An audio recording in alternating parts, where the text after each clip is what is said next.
GSFC university દ્વારા વડોદરાના ફર્ટિલાઇઝરનગર ખાતે 7મો દીક્ષાંત સમારોહ ભવ્ય રીતે યોજાયો હતો। આ દીક્ષાંત સમારોહમાં સ્કૂલ ઓફ ટેકનોલોજી, સાયન્સ તેમજ મેનેજમેન્ટના કુલ 632 વિદ્યાર્થીઓને ડિગ્રી એનાયત કરવામાં આવી હતી। દીક્ષાંત સમારોહમાં મેડલ્સ મેળવવામાં વિદ્યાર્થિનીઓએ ઉત્કૃષ્ટ પ્રદર્શન કર્યું હતું। 14 ગોલ્ડ મેડલિસ્ટમાંથી 10 અને 11 સિલ્વર મેડલિસ્ટમાંથી 8 વિદ્યાર્થિનીઓને મેડલ એનાયત થયા હતા। કાર્યક્રમના મુખ્ય અતિથિ તરીકે the first missile woman of India તરીકે જાણીતા ડો. ટેસી થોમસ ઉપસ્થિત રહ્યા હતા। જીએસએફસી યુનિવર્સિટીના પ્રમુખ શ્રી પી.કે. તનેજા દ્વારા વિદ્યાર્થીઓને પદવીઓ એનાયત કરવામાં આવી હતી। મારું નામ પૂજા મન્ના છે અને આજે મને એમબીએમાં ગોલ્ડ મેડલ મળ્યો છે જીએસએફસી યુનિવર્સિટીથી।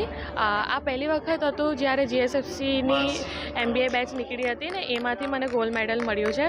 તો આ જર્નીમાં મને મારા ડીન, કલીગ્સ, ટીચર, પ્રોફેસર અને મારા પેરેન્ટ્સે ખૂબ સહયોગ કર્યો છે। મારા મમ્મી પપ્પા આ જ દિવસ માટે વેઇટ કરતા હતા કે જ્યારે મને ગોલ્ડ મેડલ મળે અને આજે હું બહુ જ ખુશ છું કે આજે મને જોશે ગોલ્ડ મેડલ લેતા અને મને ડિગ્રી મળશે।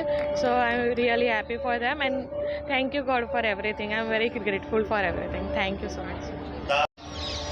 હું કુંજ નારોલા અહીંયાથી આજે ગ્રેજ્યુએટ થઈ રહ્યો છું જીએસએફસી યુનિવર્સિટીમાંથી બીએસસી કેમેસ્ટ્રીના કોર્સમાંથી। અહીંયાથી આજે મને ગોલ્ડ મેડલ મળી રહ્યો છે, એના માટે હું ખૂબ ખુશ છું અને ખૂબ ખુશી વ્યક્ત કરવા માગું છું કે મને મારા જે ફેકલ્ટીનો સપોર્ટ હતો એ ખૂબ સરસ મળ્યો, મારા પેરેન્ટ્સનો સપોર્ટ ખૂબ સરસ રીતે મળ્યો, જેના કારણે હું આ પદવી હાંસિલ કરી શક્યો છું। અહીંયા જ્યારે હું ભણવા આવ્યો, જ્યારે મારું ફર્સ્ટ યર હતું ત્યારે એવી આશા નહોતી કે હું અહીંયાથી ગોલ્ડ મેડલ લઈને જઈશ, એવું વિચાર્યું પણ ન હતું કે ગોલ્ડ મેડલ મને મળશે। બટ જે રીતનો મારા ફેકલ્ટીનો સપોર્ટ હતો અને જે રીતે એ લોકો એક્ઝામ ટાઈમે કે કોઈ બી ટાઈમે અહીંયા સપોર્ટ કરવા અમને ઊભા હતા, એ બધી મહેનતથી જ તે આ સફળ બન્યું છે। પ્લસ હું આનો શ્રેય મારા પેરેન્ટ્સને આપવા માગું છું કે જેમણે કોઈ પણ સમયે મારો સાથ આપ્યો। મારે કોઈ પણ એક્ટિવિટીમાં ભાગ લેવો હતો તો કોઈ પણ હોલિસ્ટિક એક્ટિવિટી જેમાં જે ભણવાથી અલગ હતી તો એમાં એ લોકોએ મારો સપોર્ટ બન્યા, મારો સાથ આપ્યો, જેના કારણે હું આજે એટલો ઉભરીને બહાર આવ્યો છું। આજે મારી ડિગ્રી કમ્પ્લીટ થઈ છે જીએસએફસી યુનિવર્સિટીમાંથી અને હું ગોલ્ડ મેડલિસ્ટ પણ છું સીએસસીની।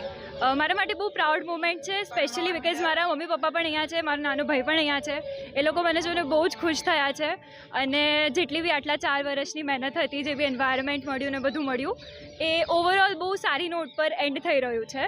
તો બહુ સારું ઓકેઝન છે મારા માટે। આગળ આપ શું કરવા માંગી રહ્યા છો? મારો માસ્ટર્સનો પ્લાન છે આગળ, મારે રિસર્ચ ડોમેનમાં જવું છે, એઆઈએમએલ અને ડેટા સાયન્સમાં, તો એના માટે માસ્ટર્સનો પ્લાન છે। અહીંનો તમને રિસ્પોન્સ કેવો મળ્યો, અહીંના ટીચરનો, અહીંનું ક્વોલિફિકેશન માટે આગળ અને જ્યારે એક્ઝામ આવતી હતી ત્યારની માટે? સ્પેશિયલી હું સીએસસી ફેકલ્ટીની વાત કરું તો બધી જ ફેકલ્ટીઝ એટલી સપોર્ટિવ હતી।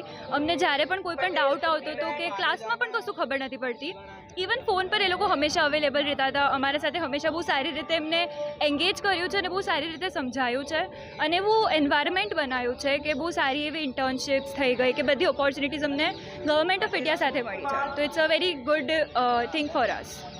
આપનું શુભ નામ? મારું નામ દ્રષ્ટિ જોશી છે।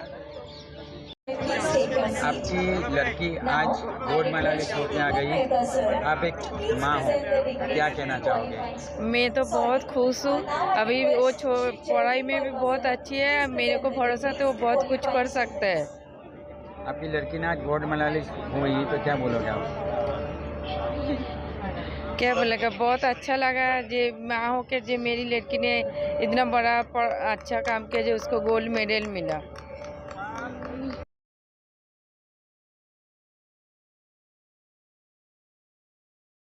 વડોદરા ન્યૂઝ ગુજરાતી આપણા શહેરના તાજા અને સચોટ સમાચાર માટે ફેસબુક, ઇન્સ્ટાગ્રામ, યુટ્યુબ અને વોટ્સએપ પર હમણાં જ જોડાઓ, ફોલો કરો વડોદરા ન્યૂઝ ગુજરાતી।